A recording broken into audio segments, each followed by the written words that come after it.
There is a power within you, greater than you know, stronger than you realize. It moves in the unseen, it speaks without words, it shakes the atmosphere before you even enter the room. Some will call it energy, some will call it presence, but I tell you, it is the very light of the divine burning inside your spirit. Can you feel it? That stirring when you walk into a place and heads turn, not because you said a word, but because something in you shifts the air to that moment when someone meets your eyes and they look away, not in disrespect, but because your gaze feels like fire to their soul. Oh, my friend, that is not coincidence. That is the power of your aura. Some will not understand you. Some will resist you. Some may even try to dim your light because strong auras disturb the comfortable. But hear me now, you were not made to fit in. You were made to stand out. You were made to shake the darkness, to heal the broken, to awaken the sleeping. The very fact that you disturb others, that's not your weakness, it's your weapon. So today we uncover the signs, the divine evidence that your aura is not just bright, it is powerful. There is something inside you, something alive, something electric, something that hums beneath your skin like a holy fire. You may not see it, but it's there. You may not always feel it, but it moves. This is your aura, the invisible energy that wraps around you like a cloak of heaven's own light. Choftek, forget it? And let me tell you, it is powerful, it is unstoppable. It is the very breath of the divine flowing through you, whether you recognize it or not. Some people walk into a room and nothing changes. But you, when you walk in, the air shifts, the atmosphere trembles, hearts quicken, spirits awaken. Why? Because you carry something beyond yourself, something that doesn't come from your strength, your talents, or your words. It comes from the source of all power. It is the fingerprint of God on your life, the mark of a spirit that has been touched by something greater than this world. You've felt it before, haven't you? Those moments when someone looks at you a little too long, like they're trying to figure out what's different about you. Those times when strangers open up to you without knowing why, pouring out their deepest pains as if you were sent just for them. Or those sudden, overwhelming waves of emotion, joy, sorrow, conviction, crashing over you in a crowded place because you're not just sensing your own feelings, you're sensing the hearts of everyone around you. That's not just sensitivity. That's not just intuition. That's your aura at work. And oh, how the enemy fears it. How darkness trembles when you step into a space because your very presence disrupts the shadows. Have you ever walked into a room where the tension was thick, where anger hung in the air like a storm, and without saying a word, the mood changed? That wasn't you. That was the light inside you breaking through. That was the power of your spirit, shaking loose the chains others didn't even know they were wearing. But here's the truth so many miss. Your aura isn't just for you. It's not just a personal blessing, a private gift. No, it's a weapon. It's a tool. It's a beacon in the darkness for those who are lost, a healing touch for those who are broken, a voice of truth for those who have been lied to their whole lives. And the enemy knows it. That's why you faced resistance. That's why some people have pulled away from you for no reason, why some have tried to silence you, discourage you, make you doubt yourself. They don't hate you, they hate the light you carry, because light exposes darkness. Light disrupts deception. Light awakens what has been sleeping.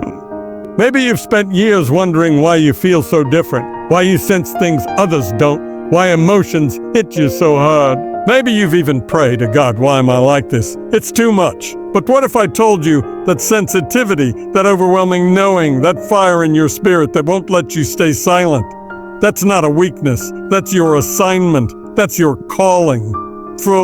That's the proof that you were never meant to blend in, to go unnoticed, to live a small, quiet life. You were made to shake the world just by walking into a room. So don't you dare dim your light. Don't you dare apologize for the energy you carry. Don't you dare let the fear of disturbing others make you smaller. The world doesn't need more people who fit in. It needs you. It needs your fire. It needs your presence. It needs the divine electricity that flows through your spirit, whether you feel it or not. Because even on your weakest day, even when you think you have nothing left to give, your aura is still working, your light is still shining, your power is still changing lives. So walk boldly, step into rooms like you own them, not in pride, but in authority. Authority! Speak like your words carry weight, because they do. Love like your heart can break the hardest soul, because it can. You are not ordinary. You are not accidental. You are a carrier of the divine, a vessel of a power so great it can disturb the comfortable and awaken the dead. Now let it shine. You walk into a space. Maybe it's a crowded party, a tense meeting, or even just a quiet cafe, and something shifts. Heads turn. Conversations pause. The air itself seems to ripple around you, charged with an energy that no one can explain, but everyone can feel. You don't have to say a word. You don't have to demand respect, because your presence, your raw, undeniable energy does the speaking for you. This isn't about ego. This isn't about being loud or flashy or forcing people to notice you. No, this is something deeper, something supernatural. This is the power of your aura radiating so strongly that it alters the atmosphere wherever you go. Some people spend their whole lives trying to be seen, trying to be heard, trying to make an impact. But you don't have to try. Because when you walk in, the room feels you before your lips even move. Have you ever had someone say to you, "There's just something about you. I can't put my finger on it"? Have you ever noticed how strangers lock eyes with you across a room like they're drawn to you by some invisible force? Or how in a group people naturally turn toward you when a decision needs to be made, even if you're not the one in charge? That's not charisma. That's not charm. That's the magnetic pull of a powerful aura, a spirit so charged with divine energy that it commands attention without even trying. And here's the wildest part. You might not even know you're doing it. You might walk into places completely unaware of the way your energy shifts the dynamics around you. You might think you're just being yourself, not realizing that yourself carries a frequency that changes people. Because true presence isn't manufactured. It isn't learned, it's born inside you, woven into your spirit by the hand of God Himself. It's the mark of someone who isn't just in the world, but affecting the world, just by existing. But let me tell you something, this kind of power doesn't come without resistance. Not everyone will welcome your energy. Some will feel threatened by it. Some will try to shrink you, silence you, make you doubt the weight you carry. They'll call you too much, too intense, too loud, too passionate, too alive. But what they're really saying is, your light makes my darkness uncomfortable. And that's not your problem to fix. You were never meant to dull your shine to make others feel safe in their shadows. Think of the greatest leaders, the most anointed preachers, the world changers who walked the earth before us. When they entered a room, everything stopped, not because they demanded it, but because their assignment demanded it. Their purpose demanded it. Their God-given aura demanded it. And you carry that same kind of power. You may not be preaching to thousands or leading nations, but in your sphere, in your world, your presence is just as disruptive, just as necessary. Maybe you've spent years downplaying this gift. Maybe you've tried to soften your energy to make yourself smaller, quieter, less seen. Maybe you've even convinced yourself that you're just blending in, when deep down you know you were never made to blend. You were made to blend. You were made to stand out. You were made to shift atmospheres. You were made to walk into rooms and send a ripple through the spiritual realm, shaking loose everything that isn't of God. So the next time you step into a space and feel the energy change, don't second guess it. Don't shrink back. Own it. That's your anointing at work. That's your mantle making itself known. That's the proof that you're not just passing through this life, you're altering it one room at a time. The world is waiting for you. The enemy fears you. And the divine within you, it's ready to roar. So walk in. Take up space. Let your presence be felt. Because some people need to hear a sermon to be changed. But others, they just need to stand near you. There's a fire inside you that won't be ignored. A light so bright it doesn't just illuminate, it exposes. And there's a truth you need to hear. Not everyone will celebrate that light. Some will fight it. Some will flee from it. Some will try to extinguish it with their words, their actions, their silent treatments. But listen closely. The resistance isn't about you. It's about what moves through you. It's about the divine current running through your veins that shakes the foundations of everything false, everything dark, everything comfortable in its deception. Have you noticed how certain people react strangely around you? The coworker who tenses up when you enter the break room?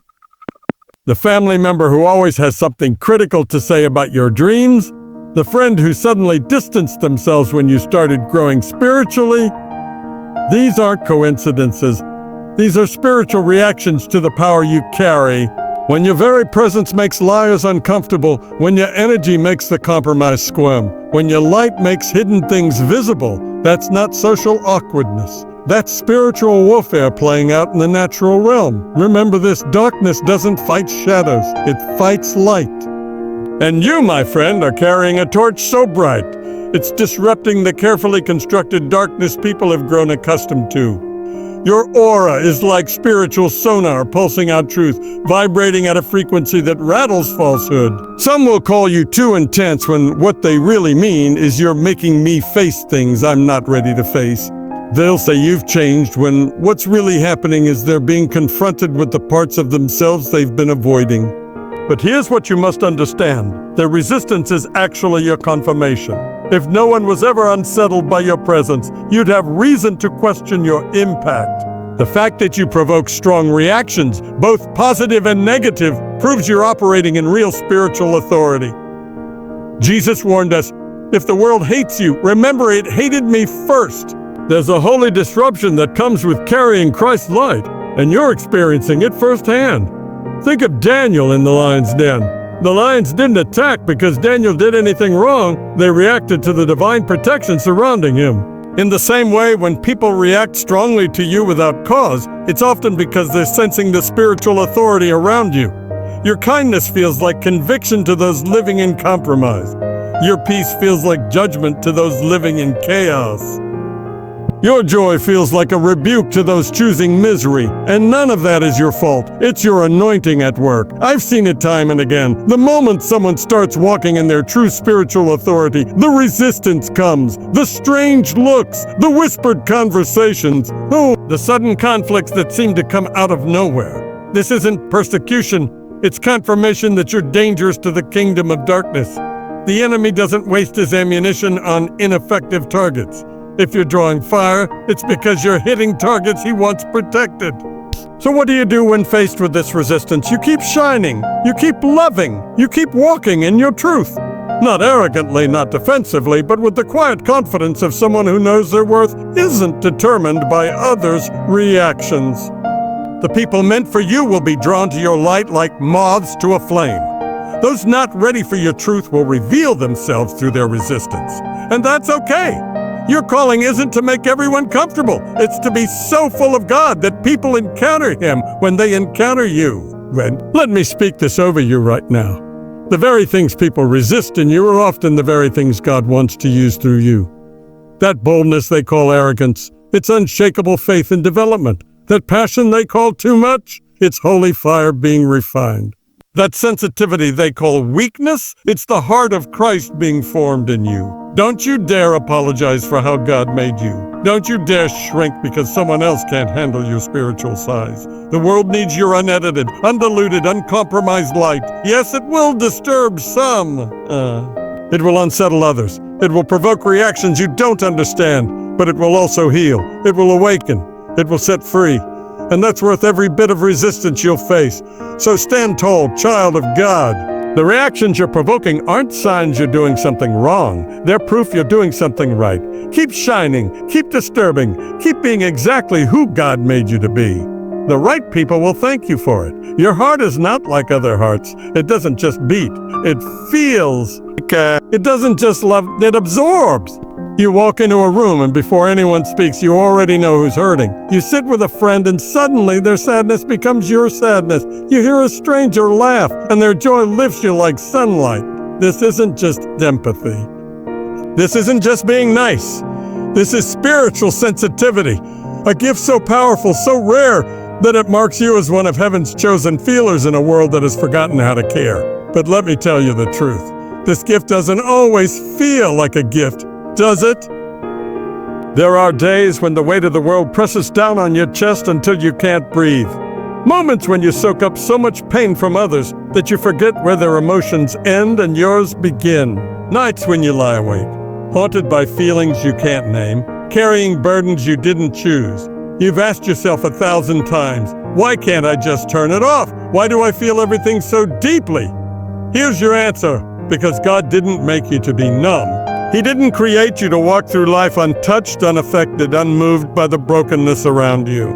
No, he wired your soul like a living antenna, finely tuned to the frequencies of human pain and divine love. When others shut down, you stay open. When others look away, you see. When others move on, you remember. It's not weakness. That's warrior strength in disguise. Think of the greatest healers, the prophets, the ones who changed history. They didn't do it from a distance. They felt the hunger of the poor, the loneliness of the outcast, the desperation of the lost. They carried it in their bones until that holy burden forced them to act. And you're cut from the same cloth. Your sensitivity isn't a flaw. It's fuel. It's the raw material of miracles. It's proof that God trusts you with the hearts of others because he knows you won't turn away when their pain gets ugly. Yes, it's exhausting. Yes, it's overwhelming. Yes, there will be days when you wish you could build a wall around your heart and never let anything in again. But listen to me. If you shut down your sensitivity, the world loses something precious. The grieving lose a comforter who truly understands. The broken lose a healer who feels their wounds as if they were your own. The lonely lose someone who sees them when no one else bothers to look. So how do you carry this gift without crumbling? First, you stop apologizing for it. Your tears are not too much. Your compassion is not too deep. Your heart is not too open. Second, you learn to let God filter what you carry. You were made to feel the pain, not to fix it all yourself. Pour it back at his feet every night. Third, you find your tribe. The other feelers, the ones who don't flinch when you say, the air feels heavy today, because they sense it too. And lastly, you remember this. Jesus was a feeler. He wept over cities. His heart broke for crowds. He was moved with compassion, not from a distance, but up close, in the mess, in the dirt, in the raw ache of human need. And when the weight of the world pressed down on him in Gethsemane, he sweat blood. Blood, that's how deeply a Savior feels. So when your sensitivity overwhelms you, know this, you're in holy company. The world will call you too emotional. God calls you just right. The enemy will whisper that your sensitivity makes you weak.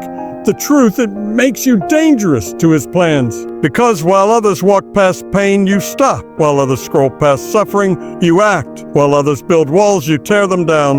Not with brute force, but with a love so fierce, so feeling, that it changes everything it touches. So tonight, when you lie awake under the weight of all you've absorbed, know this, you're not just carrying pain, you're carrying purpose.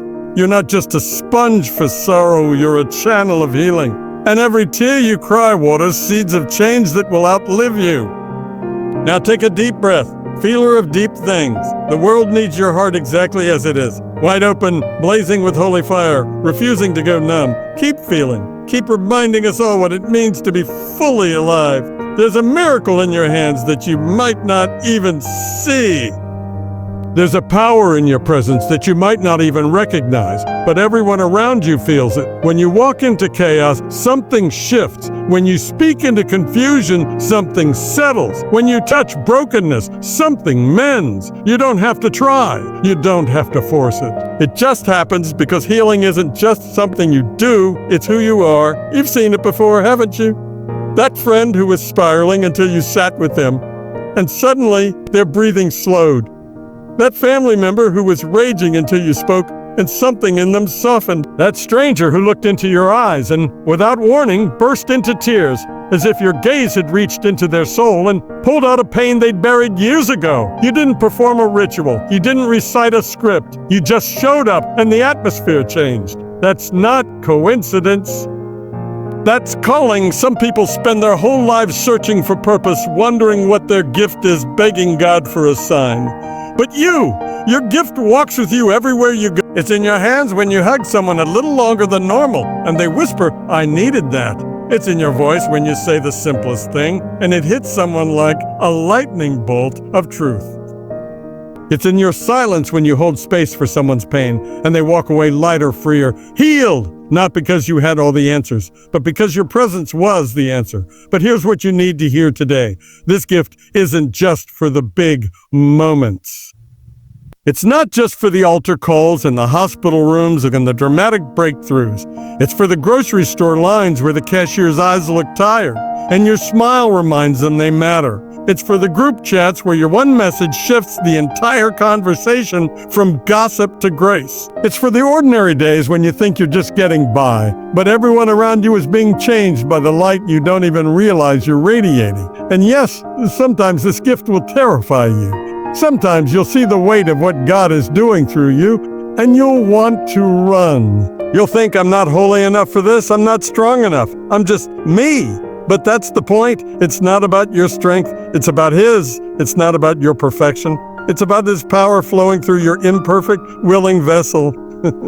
Moses stuttered, but when he spoke, nations trembled. David was a mess, but when he worshiped, demons fled. You think your flaws disqualify you. They're the very cracks through which God's light spills brightest. So stop asking, why me? Start declaring, thank you for choosing me. Every time your words land exactly where someone needed them to, that's God whispering through you. Every time your touch brings peace where medicine couldn't, that's God healing through you. Every time you walk into a room and tension dissolves like mist, that's God declaring, this one carries my presence. And to those who've tried to shrink you, who've called you too intense, too spiritual, too much, let this sink in. The same presence that irritates them is the presence that liberates others. For every person who rolls their eyes at your passion, there's a soul in the corner watching you thinking, whatever they have, I need it. You're not here to convince the scoffers. You're here to awaken the seekers. Now I see you, the one who downplays your impact. The one who says, I just gave them a hug, when that hug pulled someone back from the edge. The one who says, I just shared my story, when your story broke chains off a generation. The one who feels unqualified, even as heaven uses you to work wonders. Hear me today, the world doesn't need more professionals. It needs more presence carriers like you. So keep loving out loud. Keep speaking life without fear. Keep laying hands on the sick, even if it's just a whispered prayer over a coworker's headache. Keep being the calm in every storm. Why? Because storms obey the peace of Christ lives in you. You are not ordinary. You are not accidental. You are a walking, talking, breathing miracle, and every life you touch will never be the same. Now, go healer, influencer, world shaker. The broken are waiting for your touch. The lost are waiting for your light. And God, He's smiling, watching His glory move through you, one divine encounter at a time.